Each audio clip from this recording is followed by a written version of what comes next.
আসসালামু আলাইকুম রহমতুল্লাহ। বন্ধুরা, আজকে আমার মুরগির 21 দিন পুরা হয়েছে। তাই আমি 21 দিনের যে ভ্যাকসিন রানীক্ষেতের বুস্টার ডোজ সেটা আজকে আমি দিব। আমি বাচ্চা ফার্মে নামাইছি 15 তারিখে। 15 তারিখে বাচ্চা নামাইছি, আজকে হইল 5 তারিখ।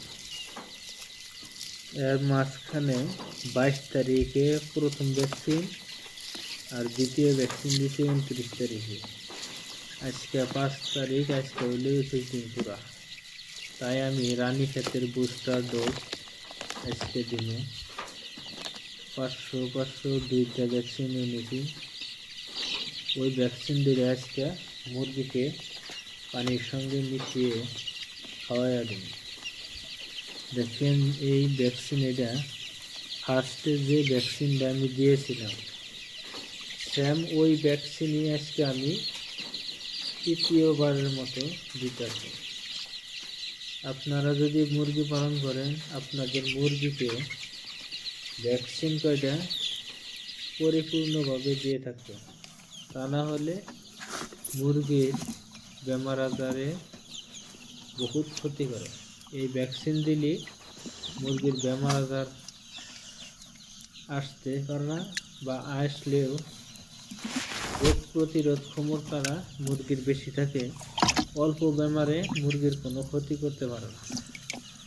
তাই আপনারা মুরগির বাচ্চাকে ছোট থেকেই ভ্যাকসিন দিবেন। ভ্যাকসিনের নিয়ম মতো ভ্যাকসিন না দিলে ভ্যাকসিনে কোনো কাম করব না। 7 দিনের ভ্যাকসিন 14 দিনে দিলে কাম হবে না, 14 দিনে 21 দিনে দিলে কাম হবে না। ঠিক যে সপ্তাহে যে ভ্যাকসিন আছে ওই সপ্তাহে ওই ভ্যাকসিনটাই আপনারাই দিবেন। ভ্যাকসিনের পানির লগে মিশাইয়া দিবেন। এখন মুরগির বাচ্চা অল্প বড় হয়েছে, এই জন্যে আমি পানি বেশি করে দিব। এখান থেকে আরও বেশি পানি মিশাবো। তারপরে আমি প্রত্যেকটা ডিঙ্কার বোঝাই করে দিব, যাতে মুরগির বাচ্চা পরিপূর্ণভাবে প্রত্যেকটা মুরগির বাচ্চায় পানি খেতে পারে। তা না হলে কিন্তু ভ্যাকসিনের কাম হবে না। প্রত্যেকবারের মতো আমি এইবারও ভ্যাকসিনের লগে যে পানিটা আসে ওই পানিটা মিশিয়ে নিছি। পানিটা মিশাইলে পানিতে কালারটা ভালো আছে, এই জন্যে আপনারাও পানিটা মিশিয়ে দিবেন। আর দেখেন আমার মুরগির বাচ্চা কীরকম চঞ্চল। মুরগির বাচ্চাকে আমি ভ্যাকসিন দিয়েছি, মুরগির বাচ্চার ভ্যাকসিন ভালো করে খাইতেছে। আপনারাও এই ভ্যাকসিনটা রাতের বেলায় দিবেন।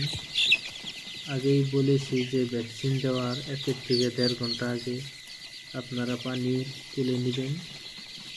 তুলে নিলে কি হবে, দেখবেন যে মুরগির বাচ্চা পানি দেখেই দৌড় পায়রা আপনার পাশে আসবে।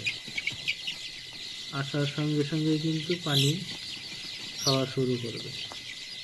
যত তাড়াতাড়ি পানি খাবো তত তাড়াতাড়ি ভ্যাকসিনে কাম করবে। তাই আপনারা ভ্যাকসিনটা সবসময় রাতের বেলায় দিবেন, আর পরিপূর্ণভাবে বোঝাই করে দিবেন। মুরগির যে পাত্র আছে দানা দিয়ে ভরে দিবেন। এটাই আমি দেখাইলাম যে আমার মুরগির বাচ্চাকে 3 নম্বর ভ্যাকসিনটা দিলাম। বন্ধুরা, আপনারা যদি আমার এই ভিডিওটা ইউটিউব থেকে দেখলে আপনারা কি করবেন, ডিজিটাল এগ্রো ফার্ম নামের এই চ্যানেলটা আপনারা সাবস্ক্রাইব করবেন। আর যদি ফেসবুক পেজ থেকে দেখেন তাহলে এই পেজটাকে ফলো করবেন। আরও যে ভ্যাকসিন আছে, কি মেডিসিন কোন টাইমে খাওয়া লাগে, সব ইনফরমেশন আমি এই চ্যানেলের মাধ্যমে আপনাদেরকে দিব। তাই আমার এই চ্যানেলের পাশে আপনারা থাকবেন। আর ফার্মে কোন টাইমে কি দানা দেওয়া লাগে, দানা কিভাবে পরিবর্তন করা লাগে, সব কিছুর ভিডিও আপনাদেরকে দেব। আসসালামু আলাইকুম রহমতুল্লাহ।